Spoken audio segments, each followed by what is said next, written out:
Singapore, I stay in the European mode. Not fully, to be honest, because then it means that you go bed by 5 in the morning, and that's quite late for me. I need to sleep a lot, so I try to do something maybe in between. It's obviously a rush in terms of logistics.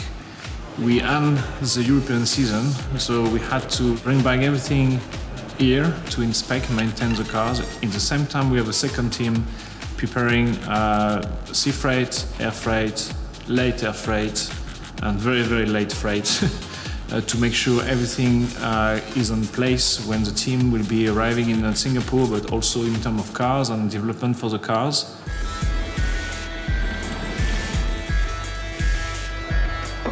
We'll be putting more wing on it, so the aero package will change for Singapore because it's a completely different race with being a street circuit.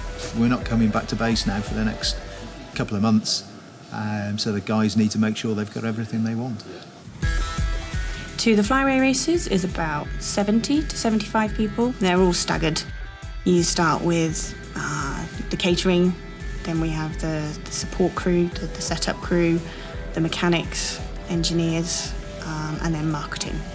So they all kind of come and go at different times as well.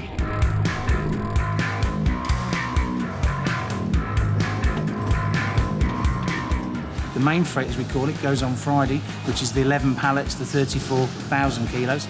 So, for instance, when the freight leaves here on Friday, our slot at East Midlands at the DHL depot is 4 o'clock in the afternoon.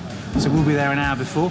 Trucks will be checked. The Level D security known shipper helps us get the freight through nice and promptly. That's where DHL come in good, because obviously they're a global network. So, you know, they can pull all the stops out, they'll push through customs for us, and they track all the items through. On the back of that, we have what's called late freight. Obviously, F1 is constantly changing, there's constant updates, there's more and more equipment coming out, so we can't actually put a finite finish on it. So we know that we've got main planes, front wings coming through late. They're going on the late charter. So, for instance, we know that if the freight leaves Sunday, we have it in Singapore 9 o'clock on Tuesday morning, which allows us to plan, because as F1, as many businesses, it's all about planning and knowing. There's no point having stuff coming out too late if you can't fit it on the car to run in the first session.